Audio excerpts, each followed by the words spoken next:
Dear students, in this video we are going to see the initiation and conduction of heartbeat. What is heartbeat? One complete contraction of systole and diastole, that is contraction and relaxation of the atrium and ventricles of the heart constitute heartbeat. The heart normally beats 72 to 75 times per minute. Already we know very well about that. Now we are going to see the initiation and conduction of heartbeat. The human heart is myogenic in nature. Contraction is initiated by a specialized portion of the heart muscle, that is the sinoatrial SA node, which is situated in the wall of the right atrium near the opening of superior vena cava. The SA node is broader at the top and tapering below. It is made up of thin fibers. Sinoatrial node acts as the pacemaker of the heart. What is pacemaker? Pacemaker is a small device that's placed in the chest or abdomen to help control abnormal heart rhythms. That is used to treat the arrhythmias. That is rhythm of the heartbeat, abnormal heartbeat. SA node acts as the pacemaker of the heartbeat because it is capable of initiating impulse which can stimulate the heart muscles to contract. The impulse from the sinoatrial node spreads as a waves of contraction over the right and left atrial wall, pushing the blood through the atrioventricular wall into the ventricles.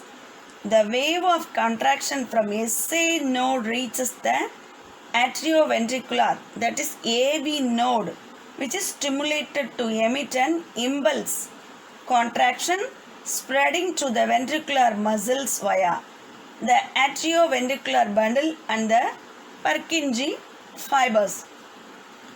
Then atrioventricular bundle was discovered by His 1893. So it is called the bundle of His. Then pulse. When the heart beats, the blood is forced into the arteries. Expansion of the artery every time the blood is forced into it's called pulse. It can be felt by placing the fingertip on the artery near the wrist. Normal pulse rate ranges from 70 to 90 per minute. அதாவது நாம் இப்போ இதய துடிப்பு பரவுதலை பற்றி பார்க்க போகிறோம். மனித இதயமானது myogenic வகையை சேர்ந்தது. இந்த இதய தசையில் காணப்படக்கூடிய சிறப்பு பகுதி சைனோஆட்ரியல் கணு. இதயம் சுருங்குவதை இதுதான் துவக்கி வைக்கிது. இது வலது சுவரில் மேல் பெருஞ்சுவர், இந்த சுப்பீரியர் வீனக்காவாக்கு பக்கத்திலே இருக்குது. இந்த SA கணு மேல் அகன்று கீழ்ப்புறம் என்ன செய்யுதுன்னா குறுகி காணப்படுது. மெல்லிய தசை நார் இலைகளால் ஆனது. இந்த SA கணுவானது இதயத்தின் மேல் பக்கமாக செயல்படுகிறது. ஏன்னா இதய துடிப்பு மின் தூண்டலை தோற்றுவிக்கக்கூடிய இடமே இதுதான். இதய தசைகளின் சுருக்கத்தை தூண்டுகிறது. சைனோஆட்ரியல் கணுவிலேருந்து இந்த தூண்டல் எப்படி பரவுதுன்னா அலைகளாக பரவி வலது இடது ஏற்றிய இந்த சுவர்களை என்ன செய்யுதுன்னா சுருங்க செய்யுது. அப்போ ரத்தம் எங்கே போகுது? ஆரிக்குலோ வென்ட்ரிகுலோ திறப்பின் வழியாக இந்த வென்ட்ரிக்கிளுக்கு உந்தி தள்ளப்படுகிறது. ஏவி, அதாவது ஆட்ரியோ வென்ட்ரிகுலர் கணுவுக்கு பிளட்டு வருது. ஆட்ரியோ வென்ட்ரிகுலர் கற்றை இருக்கு இல்லையா, இதை பர்கின்ஜி கற்றை வழியாக வென்ட்ரிக்கிளுக்கு என்னென்னா மின் தூண்டல் அலைகளாக பரவுகிறது. ஹிஸ் என்பவர் தான் இந்த கற்றைகளை கண்டறிந்தால் இதனால் இது ஹிஸ் கற்றை எனப்படுகிறது. பல்ஸ், நாடி துடிப்பு. இதய துடிப்பும் போது ரத்தமானது என்ன செய்யப்படுதுன்னா தமனிகளுக்குள்ளே உந்தி செலுத்தி தள்ளப்படுகிறது. ஒவ்வொரு முறையும் தமனிக்குள்ளே ரத்தம் உந்தி தள்ளப்படும் பொழுதெல்லாம் தமனி என்ன செய்யுதுன்னா விரிவடையுது. இதுக்கு பேர் தான் பல்ஸ், நாடி துடிப்புன்னு சொல்கிறோம். இதில் எப்படி கண்டுபிடிக்கலாம்னா மணிக்கட்டில் அருகில் கைகளை விரல்களை வைத்து விரல் நுனியை வைக்கும்போது உணரலாம் அந்த தமனியினுடைய துடிப்பை. இயல்பான நாடி துடிப்பு ஒரு நிமிடத்திற்கு 70 முறை முதல் 90 முறைகள் ஆகும். Cardiac cycle. The sequence of events occurring from the beginning to the completion of one heartbeat is called cardiac cycle. During cardiac cycle, blood flows through the chambers of the heart into a specific direction. Each cardiac cycle lasts about 0.8 seconds. This events during a single cardiac cycle involves இதய சுழற்சி. ஒரு இதய துடிப்பு துவங்குவதற்கு முடிவடைவதற்கும் இடைப்பட்ட வரிசை கிரமமான நிகழ்வுகள் இதய சுழற்சி, கார்டியாக் சைக்கிள் எனப்படும். இந்த இதய சுழற்சியின் போது இரத்தமானது இதயத்தின் அறைகளுக்குள் குறிப்பிட்ட நிலையில் செல்லும். ஒவ்வொரு இதய சுழற்சியும் 0.8 வினாடிகளில் முடிவடையும். Atrial systole, contraction of auricles 0.1 second. ventricular systole, contraction of ventricles 0.3 seconds. ventricular diastole, a relaxation of ventricles 0.4 second. atrial systole, ஆரிக்கல்களுடைய சுருக்கம் 0.1 வினாடி. ventricular systole, வென்ட்ரிக்கிள்களுடைய சுருக்கம் 0.3 வினாடி. ventricular diastole, வென்ட்ரிக்கிள்களுடைய விரிவடைதல் 0.3 seconds.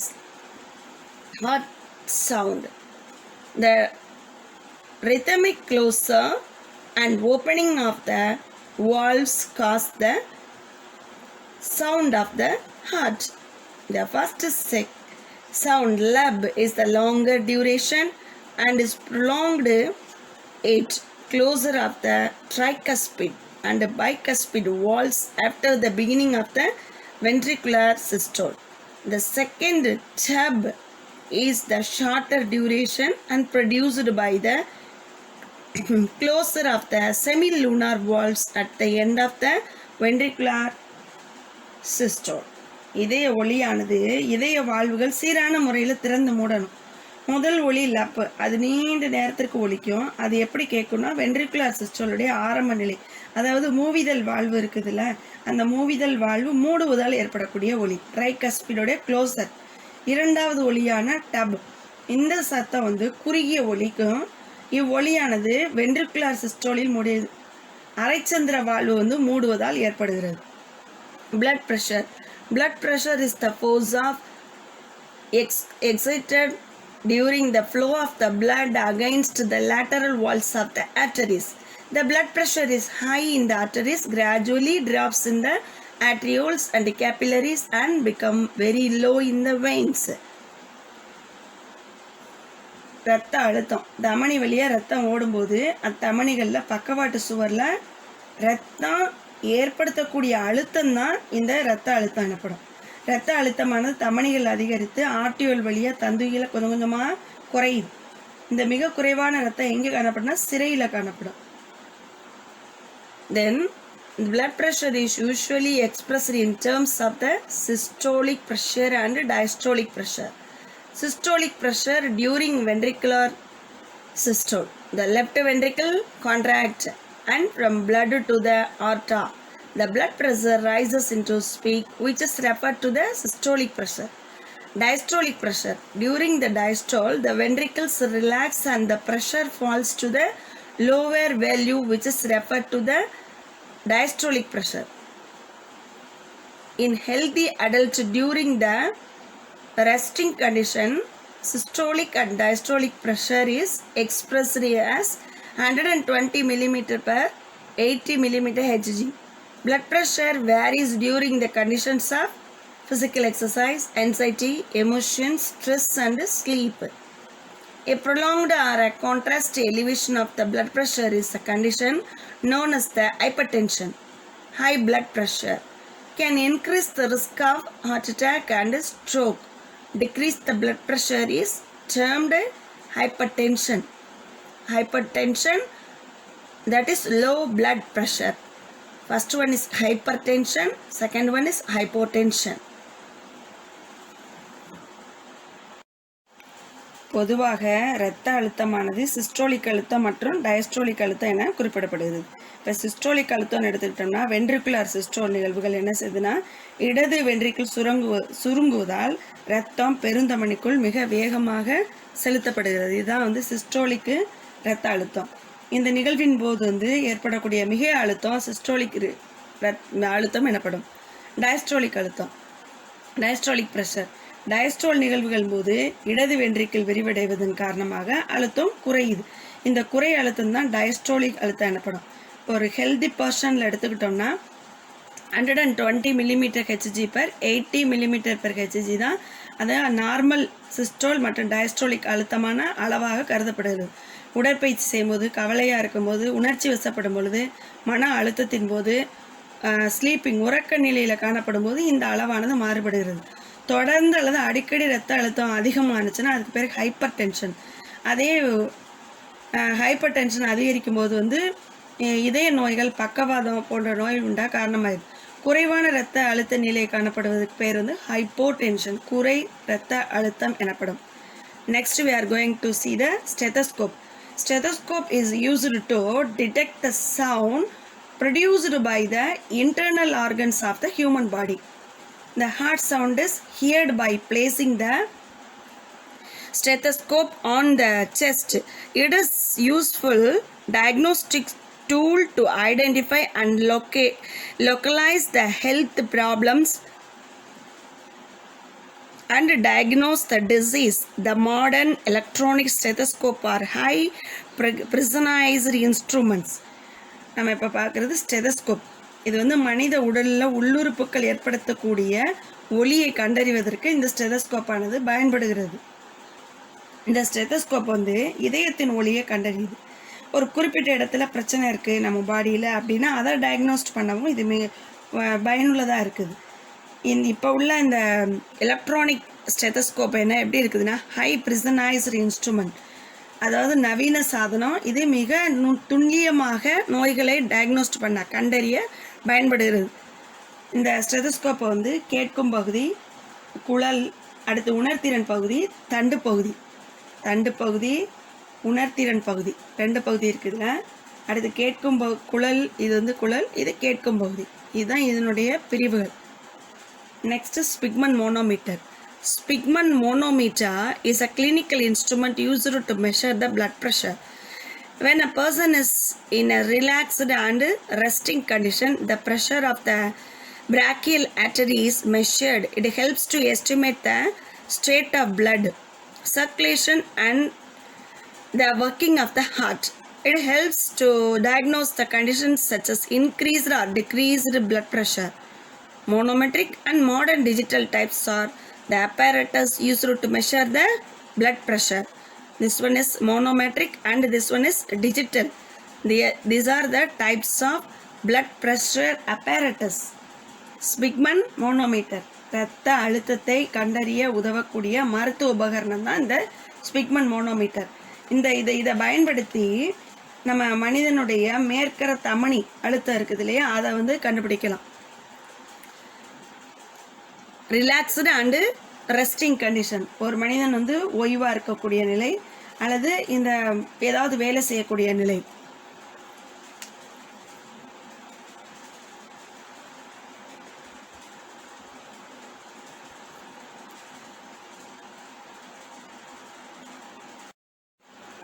மனிதன் ஓய்வாக இருக்கக்கூடிய நிலையில் அளவிடப்படுகிறது. இந்த கருவி இரத்த ஓட்டத்தின் நிலையையும் இதயம் செயல்படுவதையும் கண்டறிய உதவுகிறது. குறைந்த மற்றும் உயர் இரத்த அழுத்த நிலைகளை கண்டறிவதற்கு மனோமெட்ரிக் மற்றும் நவீன எண்ணியல், இந்த டிஜிட்டல் வகையிலான உபகரணங்கள் பயன்படுகிறது.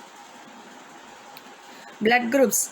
The concept of blood group was developed by Karl Landsteiner. He identified the blood groups A, B and O. AB blood group was recognized by De Castillo and Steiny 1902. காரல் கேன்ஸ்டைனரும் இந்த இரத்த வகையை கண்டுபிடிக்கிறாங்க. ஏ, பி மற்றும் ஓ இந்த வகையான வகைகளை அடையாளம் கண்டறிகிறாங்க. இந்த கேஸ்டிலோ அப்படின்றவர் என்ன பண்ணுறாருன்னா ஏபி இரத்த வகையினை கண்டறிகிறார். டி கேஸ்டிலோ மற்றும் ஸ்டெய்னி என்பவர்கள் ஏபி பிளட் குரூப்பை கண்டுபிடிக்கிறாங்க. Human blood contains specific substance called agglutinogen, underline, or antigen, Ag, and agglutinins or antibodies. இப்போ ரெண்டுமே இருக்குது. Antigens are found on the membrane surface of the RBC. Antibodies are present in the blood plasma. Based on the presence of or absence of antigen and antibody, human blood group is classified into 4 groups called A, B, AB and O. An individual has one of the 4 blood groups. மனித இரத்தத்தில் சில தனி சிறப்பு வாய்ந்த அக்ளூட்டினோஜன் அல்லது antigen அக்ளூட்டனின் எதிர்ப்பொருள் காணப்படுகிறது. அதாவது antibody antigen காணப்படுகிறது. இந்த ஆன்டிஜென் எங்கே இருக்குன்னா ஆர்பிசியோட மேற்பரப்படலத்தில் காணப்படுது. எதிர்ப்பொருள் எங்கே இருக்குதுன்னா இரத்த பிளாஸ்மாவில் காணப்படுது. Antigen antibody.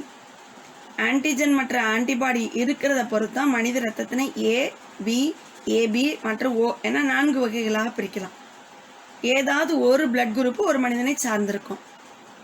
A group individuals antigen A is present on the surface of the RBC and antibody B is present in the plasma.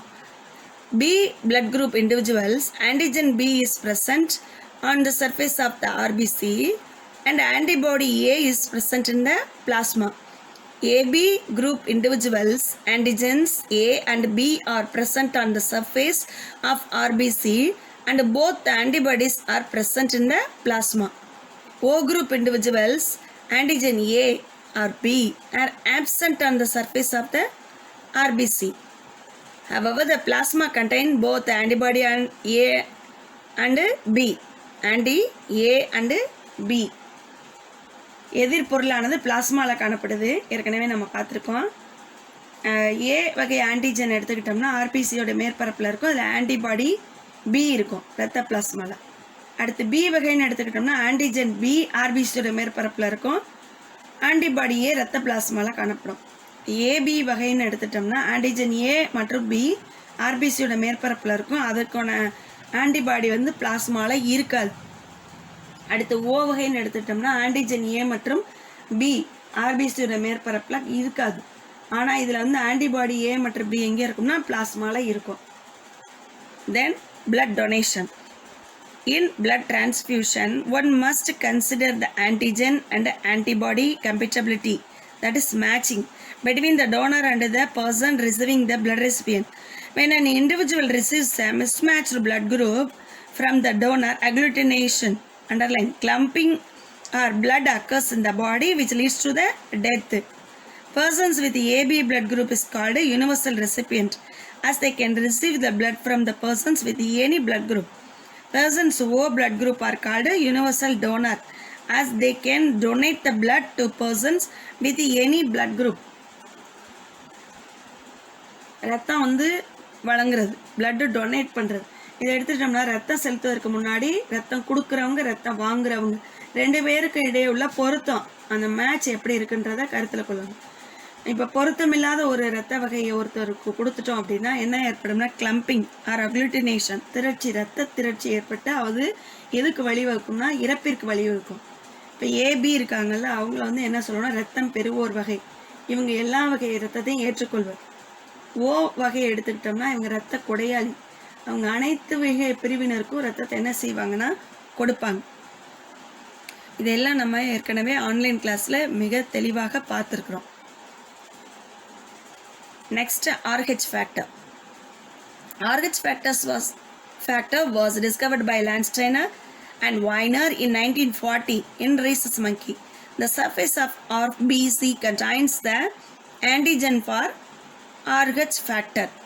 Positive persons have the antigen RH antigen on the surface of the RBC, while RH negative person have the RH antigen on the surface of the RBC.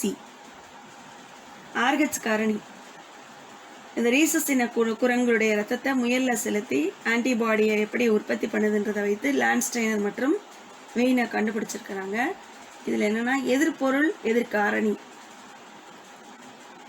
திரிபடையும் செல் அதாவது RH plus, திரிபடையாத செல் RH minus ரெண்டாக பிரிக்கிறாங்க. RH plus factor, RH minus. Lymphatic system. The lymphatic system comprises of lymphatic capillaries, lymphatic vessels, lymph nodes and lymphatic ducts. Lymph is the fluid that flows through the lymphatic system. நிணநீர் மண்டலம். நிணநீர் மண்டலமானது நிணநீர் தந்துகிகள், நிணநீர் நாளங்கள், நிணநீர் முடிச்சுக்கள் மற்றும் நிணநீர் குழாய்களை உள்ளடக்கியது. நிணநீர் மண்டலத்தின் வழியாக பாய்ந்தோடக்கூடிய திரவத்துக்கு பேர் தான் நிணநீர். The lymphatic capillaries unite to form the large lymphatic vessels. Lymph nodes are small oval or pear-shaped structure located along the length of the lymphatic vessels. நிணநீர் தந்துகிகள் ஒன்றாக இணைந்து பெரிய நிணநீர் நாளங்களை உருவாக்குது. இது எப்படி இருக்கும்னா சிறிய முட்டை அல்லது பேரிக்காய் வடிவமுடையது. நிணநீர் முடிச்சுக்கள் நிணநீர் நாளங்களின் பாதைகளில் இங்கு காணப்படுகிறது. Lymph from the intercellular spaces drains into lymphatic capillaries. Lymph is a colorless fluid formed when plasma, proteins and blood cells escape into the intercellular space in the tissues through the pores present in the walls of capillary. It is similar to the blood plasma but is colorless and contain less protein. The lymph contains very small amount of nutrients, oxygen, carbon dioxide, water and RBC. நிணநீரானது தந்துகியில் உள்ள செல் இடைவெளிகளில் தான் காணப்படுது. இந்த இரத்த தந்துகி சுவர்களில் உள்ள துளைகள் வழியாக பிளாஸ்மா புரதங்கள் மற்றும் இரத்த செல் திசுக்களின் இடைவெளிகள் ஊடுருவும் போது நிறமற்ற நிணநீராக உருவாகிறது. இது இரத்த பிளாஸ்மாவை போல இருக்கும், ஆனால் நிறமற்றது. இதில் மிக குறைந்த அளவே ஊட்டப்பொருள் ஆக்சிஜன், கார்பன் டை ஆக்சைடு, நீர் மற்றும் WBC ஒயிட் பிளட் செல்ஸ் இருக்கு. Next, functions of lymph. Lymph supplies the nutrients and oxygen to these parts where the blood cannot reach. Second one, it drains away excess tissue fluid and metabolites and returns proteins to the blood from the tissue spaces.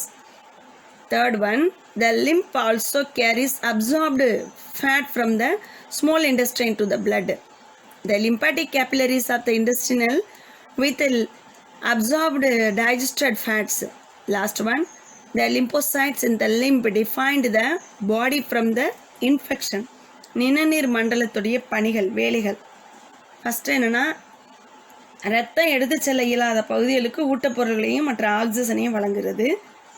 அடுத்து, அதிகப்படியான திசு திரவம் வளர்சிதை மாற்ற பொருட்களையும் திசுக்களின் இடைவெளிகளில் உள்ள புரதங்களையும் ரத்தத்திற்கு என்ன செய்யுதுன்னா மீண்டும் கொண்டு வருது.